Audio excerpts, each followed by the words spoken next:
So in algebra of functions, very first thing is if we have two functions fx and gx, ठीक है, सब लोग बड़ा ध्यान से देखें.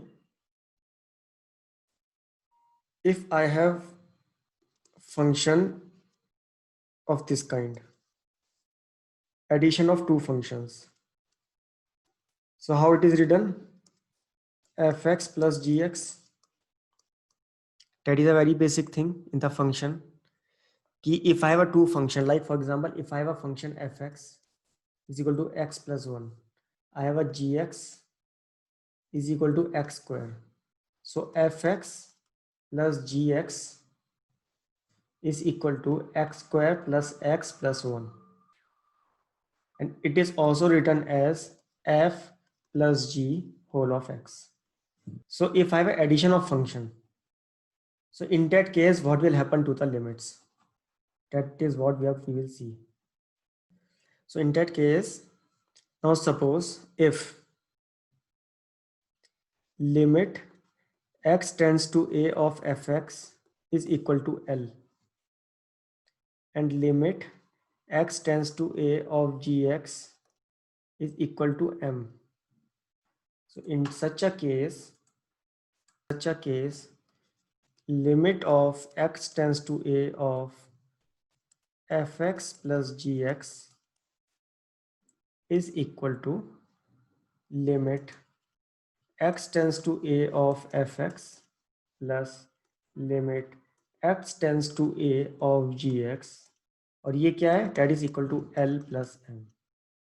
कहने का मतलब ये है कि अगर दो फंक्शंस हैं, उन दोनों फंक्शंस को अगर हम ऐड करते हैं और फिर उनकी लिमिट निकालें तो उसका रिजल्ट सेम होगा अगर हम उनकी इंडिविजुअल लिमिट्स की वैल्यूज को ऐड करते हैं. Same is the case with minus also. If it is minus then it will be minus.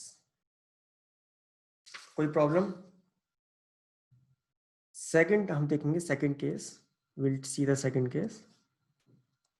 Now second case is the multiplication case. Second case is a multiplication case. What is this multiplication case? Says that if product of two functions, that is what we write it as g, that is fx of gx, so that is equal to limit x tends to a of fx into limit x tends to a of gx, that is equal to L into m. यानी कि if we have a multiplication of two function, दो function का multiplication है, पहले function fx की जो limit है वो L निकल के आती है, वो हमें गिवन हो, और gx की लिमिट अगर m निकल के आती हो, तो दोनों फंक्शंस के मल्टीप्लिकेशन की लिमिट अगर हम निकालेंगे, सॉरी यहाँ पे मुझे लिखना है limit x tends to a, तो उस केस में लिमिट्स इंडिविजुअली मल्टीप्लाई हो जाती हैं, सिंपल मल्टीप्लाई हो जाएंगी. थर्ड हम देखते हैं डिवीजन का केस. डिवीजन का केस ये कहता है कि f अपॉन g का जो x होता है that is fx upon gx हो अगर हमारा, ठीक है. तो अगर हमको लिमिट निकालनी हो, limit x tends to a of f of x upon gx, तो इसकी लिमिट क्या होती है? इसकी लिमिट होती है इंडिविजुअल लिमिट निकालने के लिए upon limit x tends to a of gx if limit x tends to a of gx is not equal to 0. ये है थर्ड केस. अगर हमें लिमिट निकालनी हो एक ऐसे फंक्शन की जो दूसरे का पावर है, तो इसको हम कैसे लिख सकते हैं? we will write it as limit x tends to a of fx. ये किसकी पावर होगी? Limit x tends to a of gx. It is equal to L to power m. Note it down. कोई problem हो तो बताना, ठीक है. Power वाला काम हो गया. अब एक जो मैं आपको नेक्स्ट बताने वाला हूं, please pay very very important attention.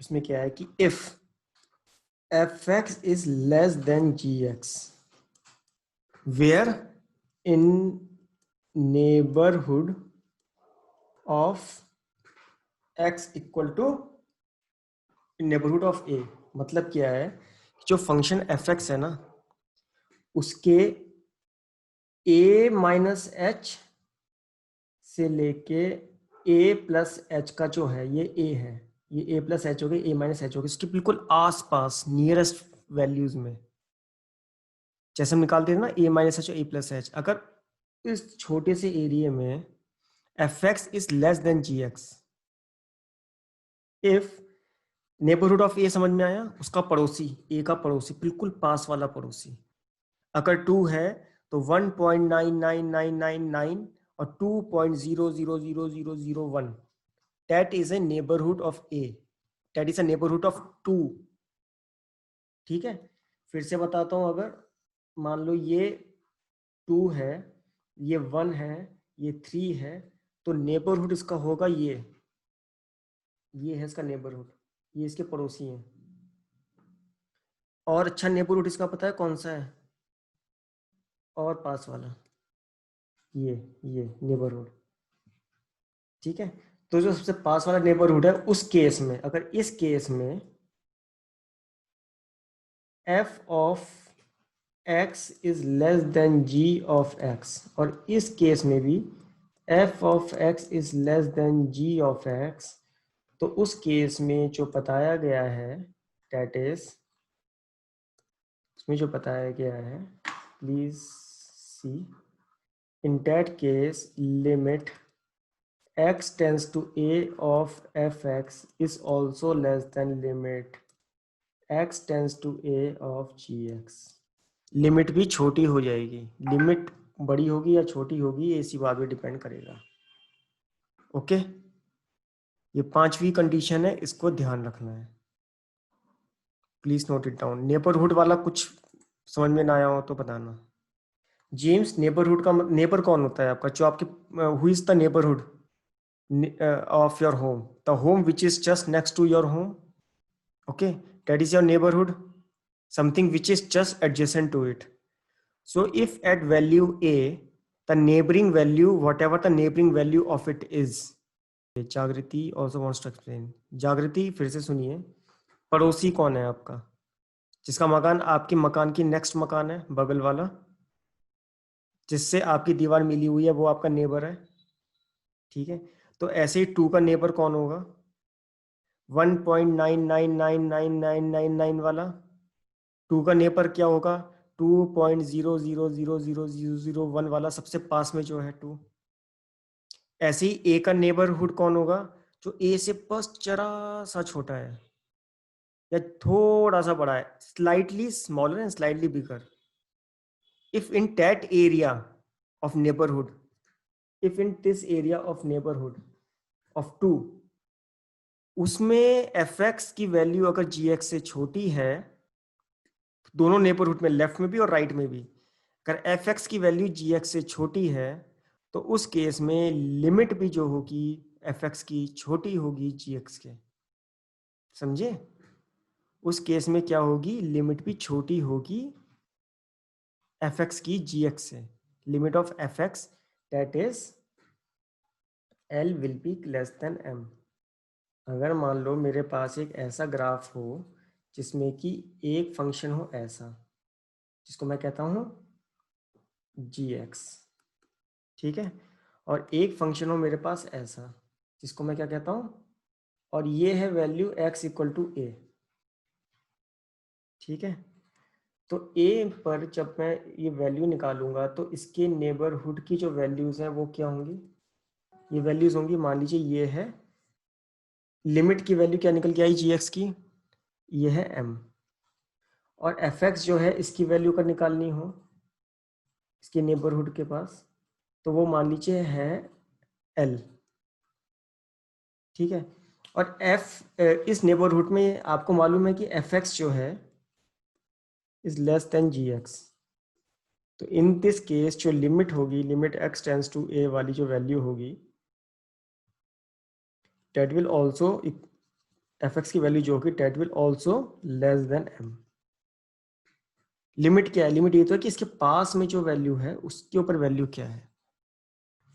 अब एक जो नेक्स्ट हम देखने वाले हैं that is a very important, sixth is sandwich theorem. अब नेबरहुड तो समझ में आ गया, नेबरहुड क्या है।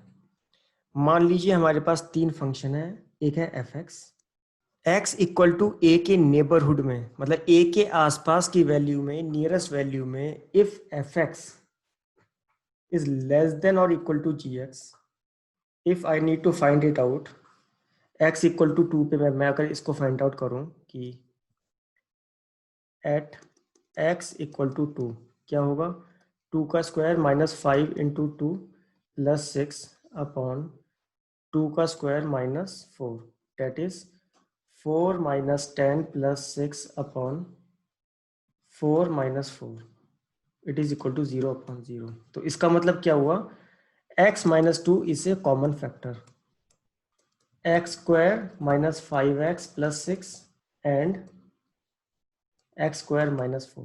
तो हम क्या करेंगे, we will factorize it.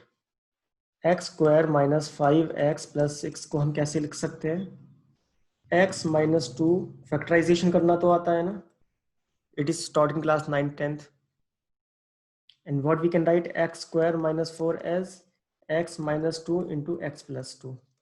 So what we are going to do is that limit x tends to 2 में x minus 2 into x minus 3 upon x minus 2 into x plus 2, and ये वो फैक्टर है जो जीरो कर रहा था, it was becoming 0, तो हम इसको और इसको काट देंगे।